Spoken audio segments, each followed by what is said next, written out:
Haleluya, haleluya, haleluya. Segala kemuliaan, segala pujian dan syukur hormat kita kembalikan kepada Tuhan karena penyertaan Tuhan yang luar biasa dalam hidup kita semua. Bukti nyata penyertaan Tuhan dalam hidup kita. Kita ada sampai saat ini. Saudara yang kekasih dalam Tuhan, saya Pendeta Jimri Fiskia Pandirot ingin membagikan berkat firman Tuhan agar supaya yang kuat tetap kuat di dalam Tuhan, yang sakit disembuhkan oleh Tuhan. Bahkan setiap yang mengalami persoalan, masalah dalam hidup, maka ketika disampaikan firman Tuhan, maka kita akan diberkati, kita dikuatkan, kita terlepas dari setiap masalah, kita terlepas dari ujian dan pergumulan. Saudara yang kekasih dalam Tuhan, saya akan membagikan firman Tuhan menjadi kekuatan dalam hidup kita, mengiring Tuhan setia sampai selesai. Saudara yang kekasih dalam Tuhan, situasi keadaan ini baru kita dengar hari ini juga ada bom bunuh diri. Saudara yang kekasih dalam Tuhan, saya mau katakan firman Tuhan, apa yang firman Tuhan katakan tentang kematian yang dicari atau yang diinginkan oleh manusia. Saudara yang kekasih dalam Tuhan,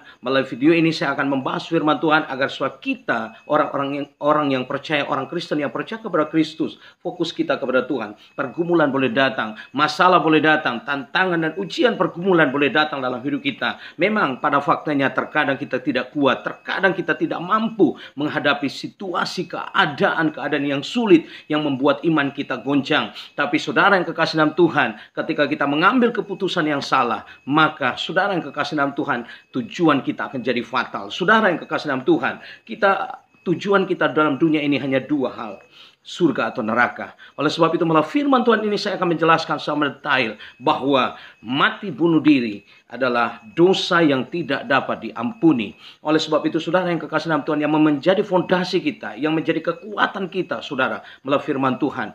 Saudara, di Yehezkiel 18 ayat 31 sampai 32 itu menjelaskan, Tuhan sendiri berkata bahwa Allah tidak menghendaki kematian yang ditanggung oleh manusia, yang ditanggung oleh dirinya sendiri. Atau Tuhan tidak menghendaki kematian yang dicari oleh manusia itu sendiri, atau keinginan manusia itu sendiri. Nah, saudara yang kekasih dalam Tuhan, menjadi pertanyaan, bagaimana dengan orang-orang yang sudah percaya kepada Kristus, percaya kepada Tuhan, namun dia mengambil keputusan untuk bunuh diri? Saudara, jawabannya tegas dan benar. Tidak ada maaf, tidak ada pengampunan bagi orang yang mengambil keputusan mati bunuh diri. Oleh sebab itu saya ingin sampaikan, saya sebagai hamba Tuhan, saya sebagai hamba Allah ingin memperingatkan, menyampaikan melalui firman Tuhan ini, melalui video ini, saudara, masalah pergumulan yang kita hadapi dalam hidup kita. Saudara yang kekasih dalam Tuhan, kadang memang tidak mampu, kadang kita tidak kuat. Tapi melalui firman Tuhan, melalui video ini saya ingin sampaikan, tetaplah kuat di dalam Tuhan. 1 Korintus 10 ayat 13 berkata, pencobaan-pencobaan yang kita alami adalah pencobaan-pencobaan yang biasa, yang tidak akan melampaui kekuatan kita. Oleh sebab itu saudara yang kekasih dalam Tuhan, mari kita serahkan semua permasalahan, pergumulan yang kita hadapi saat ini kepada Tuhan. Mazmur 37 ayat 5 berkata, serahkanlah hidupmu kepada Tuhan dan percayalah kepadanya, maka dia akan bertindak. Serahkan semua masalah kita, serahkan persoalan kita kepada Tuhan dan percaya dia pasti akan bertindak. Percaya waktu Tuhan, waktu yang terbaik. Bukan berarti ketika kita serahkan kepada Tuhan, saudara, bukan berarti dia tidak ambil alih. Ketika kita serahkan kepada Tuhan, masalah kita diserahkan, dipercayakan kepada Tuhan, dan kita harus percaya. Kita sudah serahkan setiap masalah persoalan kita kepada Tuhan, berarti kita harus percaya bahwa Yesus mampu melakukan mujizat yang besar. Kalau mungkin kita sedang mengalami depresi hidup, kecemasan, ketakutan yang luar biasa, bahkan mungkin kita sedang bergumul dengan masalah-masalah yang kita hadapi, masalah rumah tangga kita, masalah ekonomi kita, masalah pelayanan, masalah-masalah rumah tangga yang kadangkala kita tidak kuat, kita tidak mampu untuk menghadapinya, dan terkadang kita berpikir kita akan mengakhiri hidup dengan keinginan kita. Tapi saya ingin menyampaikan kepada saudara yang kasih dalam Tuhan, melalui video ini saya ingin sampaikan, mati bunuh diri tidak akan ada pengampunan. Sekali lagi, jangan mengambil keputusan yang salah di luar firman Allah. Sebab saudara yang kekasih dalam Tuhan, tujuan kita hanya dua, surga atau neraka. Ketika kita ambil keputusan salah, bunuh diri, maka saudara yang kekasih dalam Tuhan, tidak ada pengampunan. Tidak ada pengampunan. Bahkan memang tempatnya adalah neraka.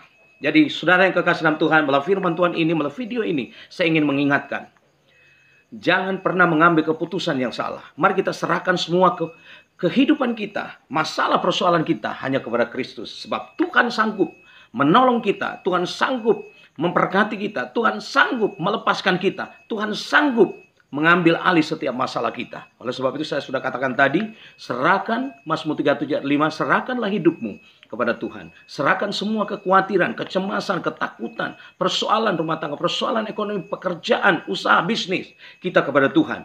Kita sudah serahkan, kita harus percaya. Ketika kita percaya, maka Tuhan akan bertindak. Kadangkala waktu kita dengan waktu Tuhan itu berbeda. Mari kita serahkan pada Tuhan, kita harus percaya. Dan Tuhan pasti akan bertindak. Waktu Tuhan akan bertindak bukan sama seperti waktu kita.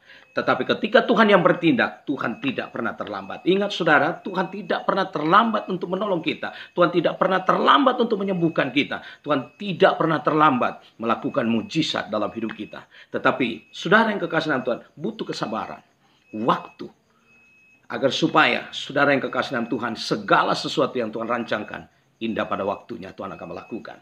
Nah, saudara yang kekasih dalam Tuhan, melalui video ini saya ingin berdoa kepada saudara yang sedang mengalami masa-masa sukar, pergumulan-pergumulan yang luar biasa, tantangan-tantangan yang hebat, dahsyat melanda hidup saudara, keluarga Anda, usaha bisnis, pekerjaan, ataupun mungkin Anda sedang mengalami sakit, kau sudah bergumul, kau sudah berdoa, tapi belum ada kesembuhan. Melalui video ini kita harus percaya, kita harus imani bahwa dimanapun kita berada, posisi dimanapun kita berada, Tuhan ada bersama dengan kita. Sebab Tuhan kita adalah Tuhan yang maha hadir. Di mana kita berada, di situ Tuhan ada. Minta maaf, dimanapun ada orang percaya, memanggil nama Tuhan, beriman kepada Tuhan Yesus, maka Tuhan ada bersama dengan saudara. Oleh sebab itu melalui video ini, saya rindu berdoa, mujizat pasti terjadi dalam hidup kita. Ingat, percaya, kita masih punya Tuhan Yesus yang mampu melakukan mujizat yang besar. Ibrani 13 ayat 8 berkata, Yesus Kristus tidak pernah berubah. Kuasanya, mujizatnya, kesembuhannya, kekuatannya tidak pernah berubah. Dulu, sekarang, sampai selama-lamanya. Jadi harus percaya, kita harus beriman bahwa mujizat masih ada dan masih tetap terjadi dalam hidup saya dan saudara yang percaya kepada Tuhan Yesus. Melalui video ini saya akan doakan agar supaya kita boleh menerima kelepasan dan mujizat daripada Tuhan. Mari kita berdoa dengan iman. Bapa, dalam nama Tuhan Yesus, Allah pencipta langit dan bumi, laut serta segala isinya. Kami punya Tuhan yang dahsyat, kami punya Tuhan yang luar biasa. Allah yang menyertai umat Israel dengan tiang api dan tiang awan. Allah yang menyertai Musa dengan membelah laut teberau. Allah yang sama, yang kami kenal, yang kami percaya, yang kami tinggikan dan kami agungkan. Di dalam nama Tuhan Yesus, aku berdoa semua yang menonton video ini, yang sedang mengalami masalah, yang sedang mengalami persoalan, yang sedang mengalami sakit, yang mengalami dilema, frustasi, kecemasan, ketakutan. Aku berdoa, Tuhan Yesus datang menjamah, Tuhan Yesus menjamah engkau, Tuhan Yesus datang sembuhkan engkau, Tuhan Yesus datang melepaskan engkau. Di dalam nama Tuhan Yesus, nama di atas segala nama, Tuhan yang berkuasa, pencipta langit dan bumi, sanggup melakukan perkara-perkara besar dalam hidup kita semua. Dalam nama Tuhan Yesus, aku percaya kuasa Tuhan dinyatakan. Dalam nama Tuhan Yesus, haleluya, amin. Saudara yang kekasih dalam Tuhan, dalam program ini saya namakan program ini mujizat masih ada. Mujizat Tuhan Yesus masih ada. Kalau banyak orang mungkin berkata bahwa Tuhan tidak lagi melakukan mujizat, saya percaya bahwa Yesus masih melakukan mujizat. Dan mujizatnya masih tetap berlaku. Masih tetap terjadi. Masih tetap dilakukan. Dalam nama Tuhan Yesus, setiap lutut harus bertelut. Filipi 2 ayat 9-11. Setiap lutut akan bertelut. Setiap lidah akan mengaku Yesus Kristus Tuhan dan Juru Selamat. Dia sanggup menyembuhkan, Dia sanggup memulihkan, Dia sanggup menjawab doa kita. Tuhan Yesus memberkati kita semua. Haleluya, haleluya. Dan jika Anda diberkati melalui khotbah ini, melalui firman Tuhan ini, dukung saya dalam channel YouTube saya. Bisa di subscribe dan bisa di like. Tuhan Yesus pasti memberkati. Haleluya, amin, amin.